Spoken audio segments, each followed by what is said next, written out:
UCN राजधानी channel में आपका स्वागत है। मैं हूं ज्योतिषाचार्य आनंद। नित्य प्रतिदिन की तरह हम अपने कार्यक्रम किस्मत सवार के साथ फिर उपस्थित हुए हैं। मित्रों, ये कार्यक्रम सिर्फ आपके लिए है, आपकी समस्याओं के समाधान के लिए। अगर आप हमारे कार्यक्रम से जुड़ना चाहते हैं तो हमारी टीवी स्क्रीन पे जो नंबर चल रहा है उस नंबर पे हमें कॉल करें। उस कॉल के माध्यम से हम आपकी समस्या का समाधान घर बैठे करने का प्रयास करेंगे। फिर देरी किस बात की, उठाइए अपना फ़ोन और हमारी टीवी स्क्रीन पर जो नंबर चल रहा है उस नंबर पर हमें कॉल करें। उस कॉल के माध्यम से हम आपकी डेट ऑफ बर्थ, स्थान और समय, 3 चीज़ें हम आपसे पूछने का प्रयास करेंगे। इसके आधार पर हम आपको आपका भविष्य बताने का प्रयास करेंगे। अगर आपकी डेट ऑफ बर्थ, स्थान, समय नहीं है, कोई दिक्कत नहीं है। आपको क्या करना है, 1 से लेकर 249 के बीच में एक नंबर बोलना है। उसके नंबर के आधार पर हम आपको आपका भविष्य बताने का प्रयास करेंगे। मित्रों, अगर आप चाहते हैं आपके विदेश यात्रा हो, अगर आप चाहते हैं कि आप कर्ज से मुक्त कब होंगे, अगर आप चाहते हैं कि आपकी आर्थिक स्थिति में सुधार कब आएगा, अगर आप चाहते हैं आपका इम्पोर्ट एक्सपोर्ट का काम कब होगा, आपके बच्चे को किस विषय में जाना चाहिए, उसको किस लाइन का चयन करना चाहिए, आपके बच्चे का विवाह कब होगा, ऐसे अनेकों प्रश्न हैं जिसका उत्तर आप हमारे कार्यक्रम किस्मत सवार के माध्यम से घर बैठे पा सकते हैं। क्या करना है, उठाइए फ़ोन अपना और हमारे टीवी स्क्रीन पर जो नंबर चल रहा है उस नंबर पे आप हमें कॉल करें। मित्रों, जैसे कि आपको पता है कि सबसे पहले हम अपने कार्यक्रम की जानकारी देते हैं। कार्यक्रम की जानकारी पूर्ण। इस कार्यक्रम का उद्देश्य आपकी विचारधारा को परिवर्तन करना है। इस कार्यक्रम का उद्देश्य ज्योतिष के प्रति जो अवधारणा है उन अवधारणाओं को दूर करना है। इस कार्यक्रम का उद्देश्य ज्योतिष के प्रति जो फैली हुई समाज में रूढ़ियाँ हैं उनको दूर करना है। मित्रों, आपकी एक एडवाइस हो सकता है आपके जीवन में बहुत बड़ा परिवर्तन हो जाए। आपके लिए एक एडवाइस यदि आपको सही दिशा मार्गदर्शन मिल जाए तो हो सकता है आपके जीवन में बहुत बड़ा परिवर्तन ला सकते हैं। तो क्या करें, तो क्या अपने मूल जीवन के प्रकृति से जुड़ें, प्रकृति के रूप से जुड़ें। तो इस कार्यक्रम में हम आपको अपने विचारों का आदान प्रदान करते हैं। किसी न किसी नए विषय पर हम आपको निरंतर जानकारियाँ देते रहते हैं। मित्रों, कल जैसे आपको हमने गुरु के बारे में बताया था, गुरु की तासीर बताई थी, गुरु का सिस्टम बताया था, गुरु के विचारों से अवगत कराया था। कल जिन भाइयों ने हमारे कार्यक्रम नहीं देखा था, हम आपको 2 मिनट के लिए रिपीट तुरंत करते हैं और कार्यक्रम को आगे बढ़ाते हैं।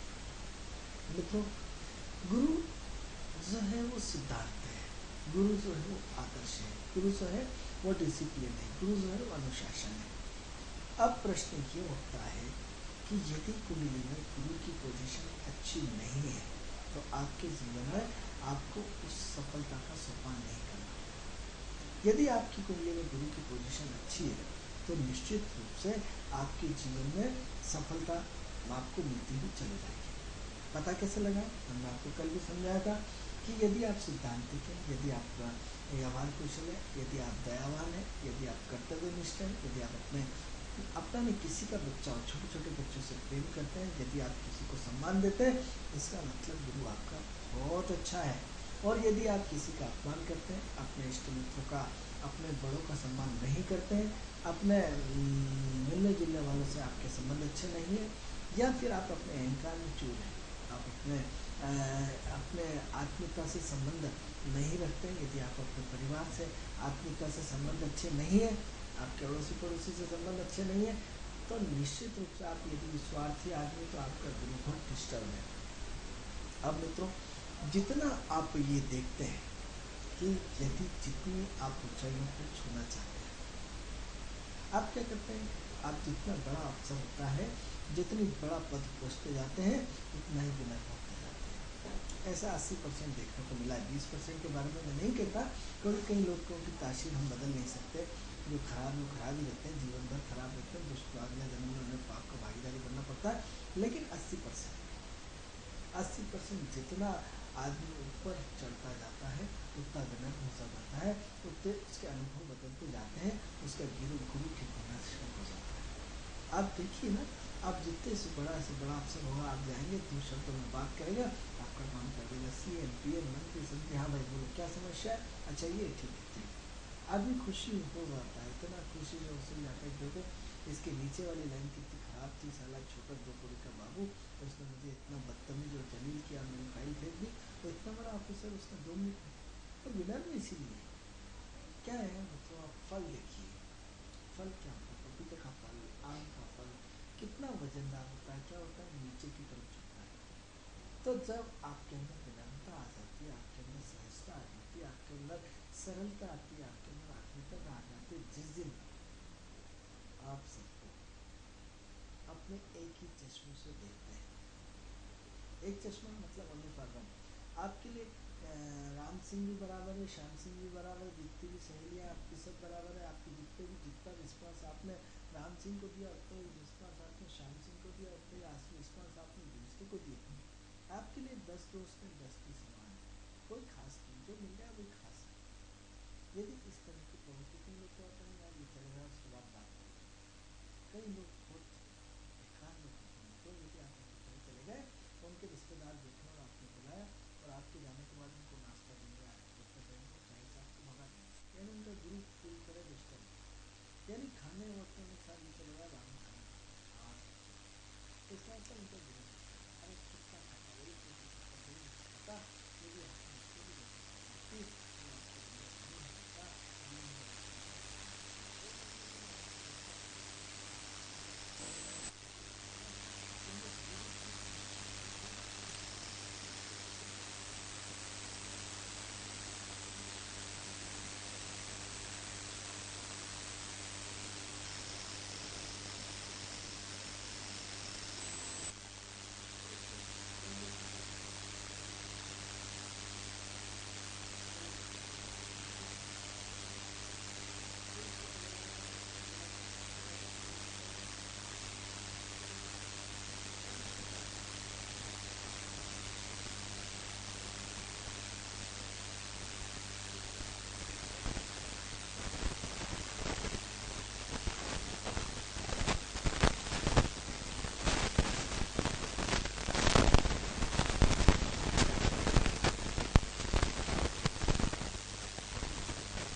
हम हर तरह की आपको जानकारी देते हैं, हर तरह के बारे में बताते हैं, बार बार बताते हैं, बदल के बताते हैं, हर एकदम से बताते हैं कि देखिए आप अपना खुद मूल्यांकन करिए, किसी ज्योतिष के पास आपको जाने की जरूरत नहीं पड़ेगी, आप अपने स्वयं का मूल्यांकन करें कि आपके कौन से ग्रह अच्छे हैं और आपके कौन से ग्रह खराब है। यदि आपका गुरु खराब है तो निश्चित रूप से आप उन अच्छाइयों से बहुत गुजरेंगे। आपके मित्र यदि आप कहते हैं, यदि आप मंदिर जाते हैं और मंदिर जाने से आपका गुरु अच्छा है तो मैं आपकी बातों को गलत मानता हूँ। मंदिर हमारी परंपरा, हमारा संस्कार, हमारा धर्म है। आपने कोई भगवान पे आके ऐसा नहीं कर दिया, आपने भगवान को कोई खरीद नहीं लिया, आपने भगवान को कोई वो नहीं कर दिया। अरे एक्चुअली क्या होता है कि मंदिर जाने से क्या होता है, हमारे गुरु की विषय की चर्चा है, गुरु मंदिर है, गुरु पुजारी है, गुरु ज्योतिष नहीं है। शुक्र ज्योतिष होता, कई ज्योतिषों को गलत फहमी है, कई लोगों को गलत फहमियाँ है कि ज्योतिष कौन सिखाता है, गुरु सिखाता है। अरे गुरु तो ज्ञान का कारक है, आध्यात्म का कारक है, प्रवचन का कारक है, आपकी मंदिर की पूजा करने का कारक है, धर्म स्थान का ठेकेदार। गुरु आपका ज्योतिष नहीं है, ज्योतिष तो एक चमत्कार है, शुक्र की विद्या है कि कल आपके जीवन में आपकी सगाई होने वाली है और अचानक लड़का आएगा और अमेरिका से आएगा और तुरंत सगाई करके चला जाएगा। चमत्कार शुक्र, राक्षस क्या करते थे, एकदम चमत्कार होकर प्रकट हो जाते थे। शुक्र दैत्य की विद्या है, देवों की विद्या नहीं है। यदि आप किसी गलत फहमी के शिकार हो तो निकाल दीजिए, किसी भी ज्योतिष से जाके विद्वान से पूछेंगे, आपको बताएंगे कि शुक्र की विद्या है। हो सकता है कहीं ज्योतिषों को नॉलेज ना हो सकता है आप हमें झूठा कर देंगे, कि झूठा बिल्कुल ना करें, क्योंकि हमारे 22 गुरु हुए हैं मित्रों, पूरा हिंदुस्तान हमने घूमा है, सारे हिंदुस्तान से अवार्डों से सम्मानित है। तो आप हम आपको गलत जानकारी नहीं देंगे पद पे रह करके। तो क्या करते हैं, ज्योतिष कौन बनाता है, शुक्र बनाता है। आध्यात्मिक ज्ञान कौन देता है? गुरु देता है। क्योंकि हमारा विषय गुरु का है, जब शुक्र का विषय आएगा, शुक्र पर चर्चा करेंगे। तो मित्रों फोन आया, तो क्या करें? तो ऐसी कंडीशन में आपका गुरु का अपने आप में बहुत महत्वपूर्ण योगदान रहता है। तो हम आपकी मंदिर जाने की रुचि नहीं है। अब मंदिर की परिभाषाओं की बात करते हैं, मंदिर के सिस्टम की बात करेंगे। ठीक, तो मंदिर क्या है? मंदिर में कोई भगवान थोड़ी होता है, नहीं होता है। तो फिर क्या होता है? हेलो, आप जोर से बोलें। तो ऐसी कंडीशन में आप अपने जीवन में सबसे पहले आप अपने गुरु को ठीक करना पड़ेगा। अब आप कहते हैं तो बहुत मंदिर जाता हूँ, पूरा टीका लगाता हूँ, ये लगाता हूँ। आपने देखिए, हमने आज तक एक टीका लगा के नहीं बैठे, कोई माला लगा के नहीं बैठे, कोई धोती कुर्ता नहीं लगा के बैठे। तो क्या धोती कुर्ता लगा के, टीका लगा के यदि हम सारी चीज़ें करेंगे तो क्या ज्योतिष हो जाएंगे? और यदि हम कोट पैंट टाई में बैठे तो क्या ज्योतिष नहीं होंगे? ये मूल्यांकन का आधार नहीं है। जिस हम कहीं जगह हमारी विजिट होती है और लोग कहते हैं सर ज्योतिष, अरे आदमी देखता है ऊपर से नीचे तक, अरे ये काम कौन किसको काम देता है, कौन आया है? लेकिन जब चर्चा करता है तो उसको समझ में आता है। लेकिन चूंकि झेल इसलिए लेता है कि जिस व्यक्ति से परिचय कराया, और वो इतना पावरफुल था कि फलाने आदमी ने भेजा, वो आदमी गलत आदमी को नहीं भेज सकता, क्योंकि उनके वर्षों पुराने संबंध है, गलत आदमी से नहीं मिलवा सकते। इसलिए फिर वो कॉन्फिडेंस में आते हैं। सिर्फ एक ही प्लस पॉइंट होता है कि किसने किसको भेजा।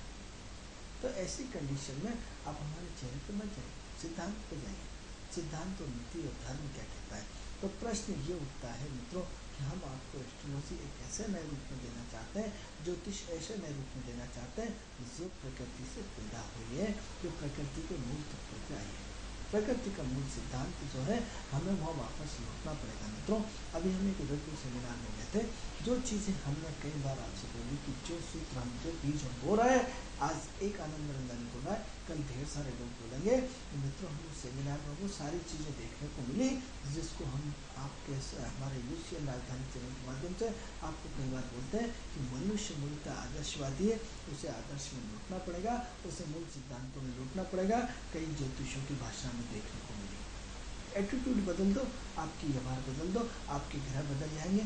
इस तरह की भाषा, जो हमने बीज बोया था, उस बीज को हमने वृक्ष को पानी डाल के अपने आंखों से देखा। मित्रों, बड़ी प्रसन्नता। यानी आप इस संसार में बीज बोइए एक अच्छी विचारधारा के साथ कि हे भगवान, हमारे देश में भ्रष्टाचार खत्म कर दो, हे भगवान हमारे देश की प्रगति कर दो, या हे भगवान हमारे ईश्वर हमारे परिवार की प्रगति कर दो। ये सूत्र आपकी लाइफ को बदल देगा, आपकी सोच को बदल देगा, आपके व्यवहार को बदल देगा, आपके ग्रहों को ठीक कर देगा। यदि और कुछ नहीं तो हे भगवान मेरे 9 ग्रहों को ठीक कर दो, आपके ग्रह ठीक होना शुरू हो जाएंगे। यकीन मान के चलिए, एक नया सूत्र आपको दे रहा है। आप सोचते हैं मुझे मकान चाहिए, का पैसा नहीं होता, मकान आ जाता है। आप ऐसे कई हजारों किस्से हम बता सकते हैं जिनकी जेब में 2 रुपये नहीं थे और मकान का सौदा कर लिया और टाइम से पेमेंट हो गया। ईश्वर मदद करता है मित्रों। तो विषय से हम फिर भटक रहे थे, विषय पे आते हैं मंदिर पे, क्योंकि गुरु आध्यात्म का कारक है, गुरु मंदिर का कारक है। तो मंदिर की चर्चा करना अत्यंत आवश्यक है। यदि आप नित्य प्रतिदिन मंदिर जाते हैं और आप अपने कहते हैं कि मेरा गुरु बहुत ठीक है, तो आप किसी गलत करने के शिकार हो, क्योंकि मंदिर का गुरु से संबंध नहीं। आप हर जगह जाते हैं, मंदिर आध्यात्मिक ऊर्जा का केंद्र है। कौन सा केंद्र है? पुनः रिपीट करते हैं, मंदिर आध्यात्मिक ऊर्जा का केंद्र है। जैसे आपके मोदी जी एक प्रेरणा हुआ कि एक चाय बेचने वाला व्यक्ति इतना बड़े पद पे पहुंच गए, और चाय बेचने वाला व्यक्ति एक साधारण आदमी से, परिवार से निकला हुआ व्यक्ति एक पीएम बन सकता है, एक विश्व के लिए एक आदर्श हो गए। एक साधारण सीएम जो शिवराज सिंह चौहान थे, हमारे सामने बिल्कुल मित्रों कई सभाओं में हमने पैदल अपने साथ घूमते हुए देखा, और आज वो व्यक्ति टॉप में, बिल्कुल हमने अपनी आंखों से देखा, बिल्कुल कंधे से कंधा मिला के चलते हुए हमारे साथ कई सभाओं में। लेकिन आज उस व्यक्ति का लेवल हो गया, आप पहचानेंगे नहीं, क्योंकि कार्यक्षेत्र बढ़ गया। एक आदर्श हो गया कि एक साधारण किसान का बेटा इतने ऊपर तक पहुंच सकता है। आपने किसी ने सोचा था कि इतना बड़ा नोबेल पुरस्कार आपकी विदिशा से रहने वाले व्यक्ति को अंतर्राष्ट्रीय लेवल पर नोबेल पुरस्कार मिले? तो हम जो मंदिर की परिभाषा देना चाहते हैं मित्रों, गुरु की परिभाषा देना चाहते हैं, जो गुरु को आप देख रहे हैं वो गुरु आपकी आध्यात्मिक ऊर्जा का स्रोत है। मंदिर प्रेरणा है, ईश्वर प्रेरणा है। राम प्रेरणा है, कृष्ण प्रेरणा है, हनुमान जी प्रेरणादायक, दुर्गा जी प्रेरणादायक है। आपको प्रेरणा मिलती है कि इनकी तरह पावरफुल होना है, इनकी तरह सिद्धांत बताना है, इनकी तरह हमें जिस भगवान की आप पूजा करते हैं उस भगवान के गुणधर्म आपके अंदर आना शुरू हो जाते हैं, उस भगवान की कैरेक्टर्स आपके अंदर आना शुरू हो जाते हैं। जिस भगवान का आपको कोई लेना देना नहीं, आप बाहर से उस मंदिर में ही नहीं घुसोगे, उस मंदिर की आस्था एक दहलीज पे भी रखोगे और गलती से भी वहाँ से निकले तो गर्दन झुकाई और चलते रहेंगे, क्योंकि उस भगवान का आपके डीएनए से मैचिंग खा रहा है। तो जो जिस भगवान को पूछता है उसके कैरेक्टर्स उसके यहाँ आते हैं। तो हम फिर अपन चर्चा करेंगे आपसे कि मंदिर जो है आध्यात्मिक ऊर्जा का केंद्र है। आध्यात्मिक ऊर्जा, हाँ मित्रों, आध्यात्मिक ऊर्जा। अब आध्यात्मिक ऊर्जा का संबंध किससे? गुरु से। भौतिक ऊर्जा अलग चीज होती है, आध्यात्मिक ऊर्जा अलग चीज होती है, मानसिक ऊर्जा अलग चीज होती है, आत्मिक ऊर्जा अलग चीज होती है। हर अपनी एक ऊर्जा का एक ओरा होता है, उस ओरा में आपकी एक लाइफ होती है। व्यापारिक ऊर्जा अलग चीज होती है, सांस्कृतिक ऊर्जा एक अलग चीज होती है। तो हम सिर्फ चर्चा कर रहे हैं आध्यात्मिक ऊर्जा की। आध्यात्मिक ऊर्जा, हाँ मित्रों, आध्यात्मिक ऊर्जा ये ऐसी ऊर्जा है जो आपके जीवन को आत्मा को रिफ्लेक्ट कर देती है, मन को रिफ्लेक्ट कर देती है, आपकी बॉडी के ओरा को, नेगेटिविटी को ख़त्म कर देती है। कैसे करती है?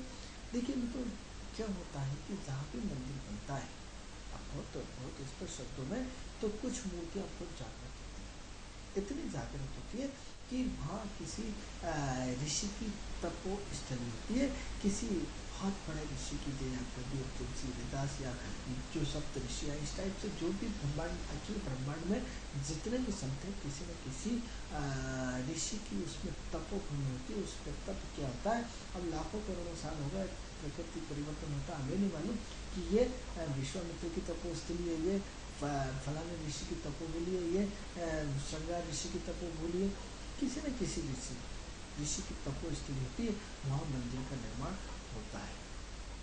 अब तपोस्थली किसी की ज़्यादा होती है कि उन्होंने अपना जीवन निकाल दिया, किसी की तपोस्थली बहुत कम होती है। तो जो मंदिर जागृत होते हैं, जो वहाँ भीड़ लगी होती है, आदमी जाने का मन करता है, क्यों वैष्णो देवी जाते हो, क्यों आप हरिद्वार जाते हो, क्यों आप 12 ज्योतिर्लिंग करते हो, क्योंकि वो सब तपोस्थलियाँ हैं। कहीं ना कहीं भगवान शिव का वहाँ आशीर्वाद था होगा। आप यदि शिव कहीं ना कहीं किसी न किसी उसमें कोई ना कोई भगवान का आगमन रहा था, वहाँ कहीं ना कोई तपोस्थली रहती है। जब उस तपोस्थली रहती है तो उस तप का अपने आप में बहुत बड़ा प्रभाव रहता है।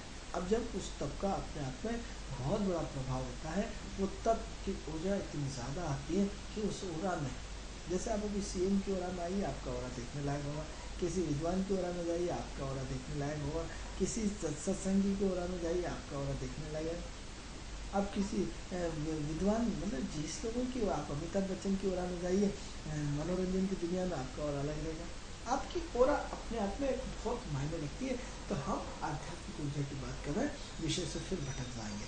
अब आध्यात्मिक ओरा की उत्पत्ति क्यों, कैसे, किस तरह, तो हमने आपको सबसे बेसिक फाउंडेशन बताया कि गुरु आध्यात्मिक तपस्या है, तो किसी न किसी ऋषि की वो तपोस्थली रहती है।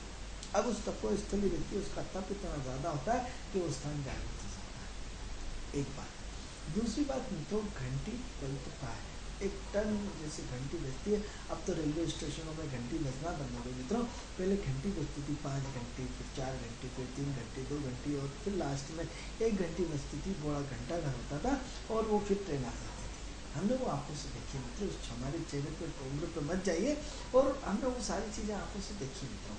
इसी टाइप से यदि वो थोड़ा सा पीछे जाते हैं, तो पीछे आप यदि जाएंगे तो क्या होता था, राजा प्रथा में कोई भी व्यक्ति परेशान होता था तो एक पहाड़ी पे जाकर के एक घंटा होता था, और वो फरियादी जाकर उस घंटे को बजाता था, तो राजा वहाँ आता था, उसकी समस्या सुनता था और समस्या का निराकरण होता था। यानी एक घंटे का हमारे आध्यात्मिक ऊर्जा से बहुत बड़ा संबंध है। जैसे मंदिर आता है, तो मंदिर में जैसे ही घंटी बजती तो आप उसके वाइब्रेशंस देखिए, उसकी तरंगे देखिए, आप उसके वाइब्रेशंस को यदि जरा सा भी शोध करेंगे और पकड़ने की कोशिश करेंगे। जो लोग बीमार लंबे समय से पड़े हुए उनको रोज़ मंदिर जाना चाहिए। उनको मंदिर की सिर्फ पूजा पाठ में या जो घंटी है उसमें वाइब्रेशंस उसके तरंगे जागृत होती है। मित्रों, जिन लोगों का गुरु खराब है, जिनको स्वेलिंग्स आती है, सूजन आती है, मोटापा बढ़ता है, या जिनके गुरु से लीवर से संबंधित बीमारी या पेट से संबंधित बीमारी, उन्हें नित्य प्रतिदिन मंदिर जाना चाहिए।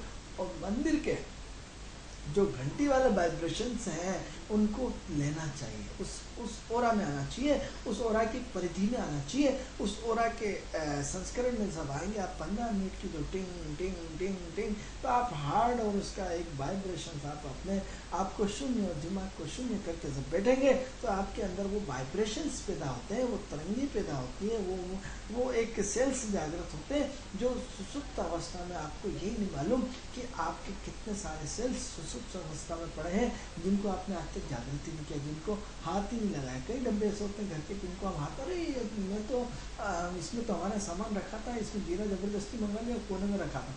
अब आपको जबरदस्ती जो चीज़ रखी आपने उसको देखा ही नहीं, टटोला नहीं, तो आपने अपने सेल्स को जागृत नहीं करा। मित्रों, आज तरंगों के माध्यम से इलाज हो रहा है गुरु का, आज वाइब्रेशन के माध्यम से इलाज हो रहा है, आज क्या कहते हैं आपके जितने भी सितार वादक या संगीत के माध्यम से इलाज हो रहा है। तो आज आपकी हिंदुस्तान की अपनी थेरेपी, कल आज जैसे योगा का उदय हुआ, कल ऐसी आज हमने फिर बीच बोया एक ऐसी थेरेपी जो आपकी सिर्फ आपकी 15 मिनट की आपकी सिर्फ जो भगवान की जो पूजा होती है उसमें जो घंटी बजती है, उस घंटी के वाइब्रेशन से आप अपने आप को तरोताज़ा रख सकते हैं। लेकिन क्या होता है, आज हम भगवान के मंदिर जाना अपने आप में बोझ समझते हैं, इतना बड़ा बोझ समझते हैं कि वो 15 मिनट और जल्दी चलो मंदिर की पूजा होने वाली, आधा घंटा रुकना पड़ेगा।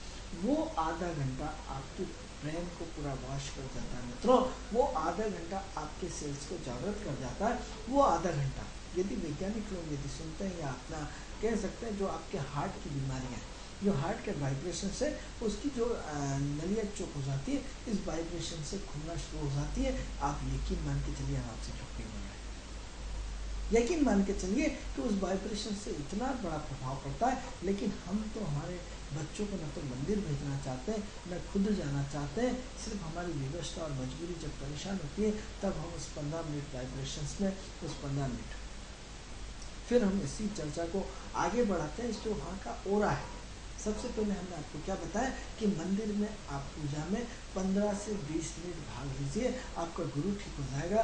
आपकी सिर की बीमारी, आपकी ब्लड सर्कुलेशन की बीमारी, आपका रक्तचाप, आपका बहुत सारी बीमारियाँ यकीन मान के चलिए ठीक होना शुरू हो जाएंगी। आप डेली नित्य प्रतिदिन मंदिर जाएँ और मंदिर के वो वाइब्रेशंस को हैं वो आपने आँख बंद करके भगवान के दृश्य अपने जहाँ तिलक लगाते वहाँ देख करके उन वाइब्रेशनों को देखिए। आपकी जो सेल्स हैं वो पॉजिटिव होना शुरू हो जाएंगे, आपके सेल्स हैं वो जागृत होना शुरू हो जाएंगे। अभी तक आपने ज्योतिष में क्या करा, आपने अंगूठियों में विश्वास करा, आपने पूजा पाठ में विश्वास करा, आपने स्टोनों में, आपने ताबीज और आपने यंत्र तंत्र मंत्र में विश्वास करा। हम इनके विरोधी नहीं है, लेकिन एक सूत्र आपको नया दे रहे हैं कि इसके माध्यम से भी आप अपने गुरु को सुधार सकते हैं, आप अपने सेल्स को जागृत कर सकते हैं, आप अपनी मेडिकल एस्ट्रोलॉजी के माध्यम से आप अपने आप को स्वस्थ रख सकते हैं। आपके वाइब्रेशंस की जो ओरा है वो उसके सेल्स ऐसे जागृत हो जाएंगे कि आपका दिमाग काम करना शुरू हो जाएगा। हम आपसे कहते हैं हमारी बात मत मानो, सिर्फ आप 40 दिन टू बी कंटिन्यूस लगातार मंदिर में सुबह शाम जाके देखिए। जो लोग बीमार हैं आप देखेंगे कि उस 40 दिन के 41वें दिन में आपकी पूरा ओरा चेंज हो जाएगा, आपकी पूरी वाइब्रेशंस चेंज हो जाएंगी, आपकी सोच और विचारधारा के सारे सेल्स जागृत हो जाएंगे, आपके अंदर इतना बड़ा परिवर्तन आएगा, आप कहेंगे कि साहब ये तो मेरे जीवन में बहुत बड़ा चमत्कार हुआ है। सिर्फ 15 मिनट सुबह और शाम की आपकी भगवान के मंदिर की सिर्फ जो पूजा घंटी वाली आरती आपके लाइफ के वाइब्रेशन का पूरा सेल्स जागृत करके आपके जीवन में पूरा परिवर्तन कर सकती है। हमने क्या बोला, मंदिर आपकी आध्यात्मिक ऊर्जा का केंद्र है। क्या केंद्र? मंदिर नहीं है, मंदिर आपकी आध्यात्मिक ऊर्जा का केंद्र है जो आपके आध्यात्मिक ऊर्जा को डेवलप करता है, आपके आध्यात्मिक ऊर्जा को बड़े लेवल पे ले जाता है।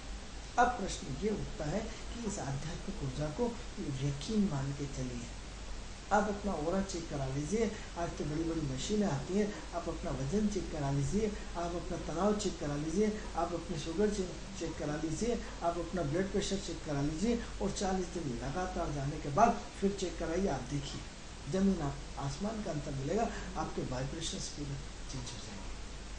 हम आपको मूल सिद्धांतों में लाना चाहते हैं, मूल प्रकृति से जुड़ना चाहते हैं, जो मुख्यतः एस्ट्रोलॉजी इसी को कहते हैं। हमने ज्योतिष को एक बहुत बड़ा व्यापार बना दिया, हमने ज्योतिष को एक ऐसा रूप दे दिया जिसमें जो पूछने वाला और बताने वाला दोनों दिशा गलत दिशा में चले गए, जिसकी खामियां इस ज्योतिष को, हिंदू धर्म को भोगना पड़ रही। क्योंकि ज्योतिष था क्या, बता क्या दिया और कर क्या रहा है। क्योंकि हम मूलभूत सिद्धांतों से भटक गए, क्योंकि हम मूलभूत संस्कृति से भटक गए। ज्योतिष होना क्या चाहिए था, ज्योतिष को क्या कर दिया, सिर्फ आपके अपनी गलती के कारण। क्योंकि आपने उसकी मूल दक्षिणा नहीं थी। आपने ज्योतिष को गए और आपने 11 रुपये में उसकी छुट्टी कर दी, तो वो उसकी परिवार, उसके बीवी, उसके बच्चे, उसके खर्च, उसको कहाँ से मेंटेन करेगा?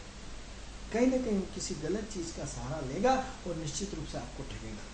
फिर आप कहते हैं ज्योतिष खराब है, विद्वान खराब। विद्वान खराब नहीं, आप खराब थे। आपने उसको मजबूर किया, क्योंकि आपने उसका पारिश्रमिक, क्योंकि पहले राजा ज्योतिष का घर चलाता था, आज हर ज्योतिष को अपना घर स्वयं चलाना पड़ता है। यदि आपने ईमानदारी से उसको अपना पारिश्रमिक ईमानदारी से 500, 1100, 2100 दिए होते, डॉक्टर के पास जाते हैं, वहाँ हाथ खड़ा, पहले एडवांस पैसे जमा करते हैं और हाथ जोड़ के खड़ा रहते हैं, 360 तरह की जाँच लिखता है, वहाँ भी तो पैसे दे के आते हैं। लेकिन जहाँ ज्योतिष के पेमेंट की बात आएगी, आप क्या करते हैं, उसका शोषण करना शुरू कर देते हैं। तो हर व्यक्ति हमारी तरह तो नहीं हो सकता, उसका भी एक अलग अलग तासीर होती है, वो आपको क्यों छोड़ेगा? फिर आप ज्योतिष को बदनाम करेंगे, विधा को बदनाम करेंगे, कहीं ना कहीं पाप के अधिकारी आप भी, क्योंकि आपने उसको गलत दिशा में जाने को मजबूर किया। क्योंकि ये इसका एक बहुत बड़ा पार्ट है। तो विषय से फिर भटक गए, हम अपने विषय पे आते हैं। तो विषय क्या होता है कि पहला हमने क्या पढ़ा, मंदिर आध्यात्मिक ऊर्जा का स्रोत। क्या हुआ, घंटी के माध्यम से, उस जो घंटी की टिंग टिंग जो उस पर बजाया जाता है, उसके माध्यम से आपके जो वाइब्रेशन सेल्स पूरे जागृत करने का एक बहुत अच्छा तरीका मित्रों हमने आपको बताया। सेकंड, फिर शब्दों की। मित्रों यदि हम थोड़ा सा नीचे पीछे जाएंगे तो महाभारत काल में आज जो युद्ध हुआ था, आज उस आवाज़ को टेप करने की कोशिश कई वैज्ञानिकों ने करी है, और वो कई आवाज़ें टेप हुई है। आए दिन आप पेपर, मैगजीन और उसमें आप सुनते रहते हैं कि जो महाभारत कालीन में जो युद्ध हुआ था, उसकी पूरी की पूरी ध्वनि को पूरा रिकॉर्डेड किया जा रहा है, उस वाइब्रेशंस को रिकॉर्ड किया जा रहा है। यानी उन वाइब्रेशनों का प्रभाव आज भी ब्रह्मांड में जिंदा है। यानी आज तो हम शब्द आपको फेंक रहे हैं, ये वाइब्रेशन से निश्चित रूप से जा रहे हैं, और इस वाइब्रेशन में जाने के बाद ये ऐसी तरंगे, ऐसी ऊर्जा पैदा करेंगे, हम जिंदा रहें या ना रहें, लेकिन ये शब्द हमारे जिंदा रहेंगे, ये वाइब्रेशंस हमारे जिंदा रहेंगे, और किसी न किसी माध्यम से प्रकृति को बदलने में सहायक बनेंगे। ये वाइब्रेशंस हम प्रकृति के ऋण से मुक्त हो जाएंगे, क्योंकि ईश्वर ने जो हमें विद्या दी है, ईश्वर प्रकृति से हमें लिए, और प्रकृति में हमें रिटर्न करना ही पड़ेगा। तो क्या करते हैं, जब आप मंदिर जाते हैं तो मंदिर में जो आपके हनुमान चालीसा हो या राम चालीसा हो या राम जी की आरती हो या कृष्ण जी की आरती हो या दुर्गा जी की आरती हो, एक शब्दों का वाइब्रेशन है।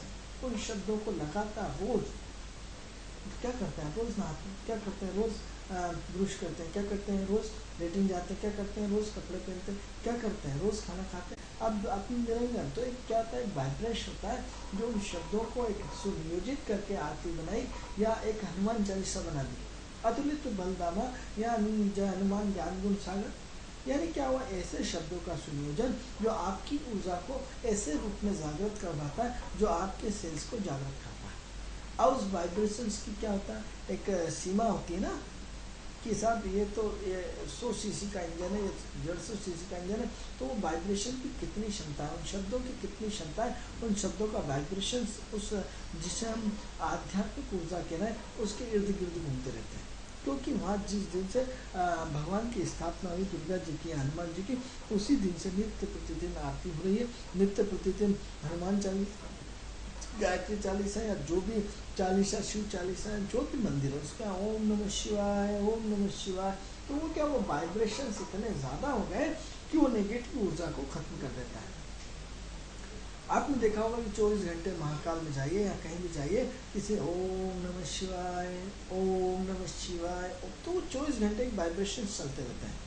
वो वाइब्रेशन जो चलते रहते हैं तो उसके समकक्ष में जो भी नेगेटिव ऊर्जा आती है वो खत्म होती हुई चली जाती है। यानी वो परिधि, वो क्षेत्र, वो उससे जुड़ा हुआ पूरा का पूरा जितना भी परिसर के अंदर, जो भगवान के परिसर के जितना अंदर होता है, उस वाइब्रेशन से उसके पूरे वातावरण की शुद्धि हो जाती है। और जब वातावरण की शुद्धि हो जाती है तो पूरा का पूरा एक ऐसा माहौल बनता है, एक ऐसा वाइब्रेशंस बनता है, एक ऐसी तरंगे बनती है जिसके माध्यम से वो स्थान पवित्र होता हुआ चला जाता है। तो उस राडार में जब व्यक्ति पहुंचता है, मंदिर में या मस्जिद में या कहीं भी पहुंचता है और उस वाइब्रेशंस में आता है, तो उसके अंदर पॉजिटिव एनर्जी का संचार होना शुरू हो जाता है। और जब पॉजिटिव एनर्जी का संचार होना शुरू हो जाता है तो आपके अंदर आत्मबोध की कहानी शुरू हो जाती है। आपके अंदर आत्मा, आपकी विवेक जो है वो जागृत होना शुरू हो जाता है, क्योंकि मन आपसे पूरा, चंद्रमा आपसे डिस्टर्ब होकर के दिन भर आपकी उठापटक करवाता रहता है। और जैसे ही विवेक जागृत होते हैं, आत्मा जागृत होती है, वाइब्रेशंस, उन शब्दों के वाइब्रेशंस, उन ओरा के वाइब्रेशंस, जब मंदिर जाने के वाइब्रेशंस आपकी ओरा को चेंज करते हैं, आपको आत्मबोध कराते हैं, आपको अपना रिवैल्यूएशन कराते हैं। हमने क्या खोया, क्या पाया, कल हम क्या थे, आज हम क्या है, कल हमें क्या होना है। हम अपना जीवन का मूल्यांकन करना शुरू कर देते हैं। हम अपने जीवन की पूरी आत्मबोध की पूरी परिचर्चा शुरू कर देते हैं कि हमें कहाँ थे, कहाँ है और कहाँ होना है। ये कहाँ से आप मंदिर में अपने दिल की बात करते हैं, जो बात आप किसी से नहीं कर पाते, आप ईश्वर के सामने बैठते हैं, हे ईश्वर अब तक तो। जब आप इस तरह के भाव समर्पण हो जाते हैं तो आपके वाइब्रेशंस, जो सेल्स हैं, वो जागृत होना शुरू हो जाते हैं। आपको ऊर्जा का संचार हो जाता है, आपको आध्यात्मिक एनर्जी मिल जाती है, आपको आध्यात्मिक पोटेंशियल पावर ऊर्जा मिल जाती है। जो आप पावर ऊर्जा लेकर के मंदिर से बाहर निकलते हो आप कॉन्फिडेंस में होते हैं। या प्रसाद लेने के बाद आप कल्पना करिएगा, यदि आपने प्रसाद लिया होगा और जैसे ही आपने यूँ करके ऐसा किया होगा तो जो हमारा पूरा ये सूर्य का केंद्र है, जहाँ हमारा दिमाग का पूरा एक पूरा वाइब्रेशन हो जाता है और हम अपने आप को बहुत प्रसाद लेने के बाद बहुत कंफर्टेबल फीलिंग करते हैं। और करिएगा तो मात्र आपके प्रसाद लेने मात्र से, और जब हम यूँ करते हैं ऐसा करने के बाद हमारे अंदर पॉजिटिव फीलिंग्स होती है, तो हमें कितना बड़ा परिवर्तन होता है। मित्रों, कार्यक्रम का समय पूर्ण हुआ। कार्यक्रम आपको कैसा लगता है? इस कार्यक्रम से संबंधित यदि कोई भी आप जानकारी चाहते हैं तो हमारी टीवी स्क्रीन पर जो नंबर चल रहा है उस नंबर पर हमें कॉल कर सकते हैं। ये परिचर्चा कल भी हम गुरु के ऊपर आपको जारी रहेगी। कल आपको उस वाइब्रेशन के शब्दों के क्या चमत्कार होता है, कल इस विषय को हम आगे बढ़ाएंगे। कल आपसे इसी समय अपने कार्यक्रम किस्मत सवारी के साथ फिर मुलाकात होगी। तब तक के लिए मुझे आज्ञा दीजिए। नमस्कार।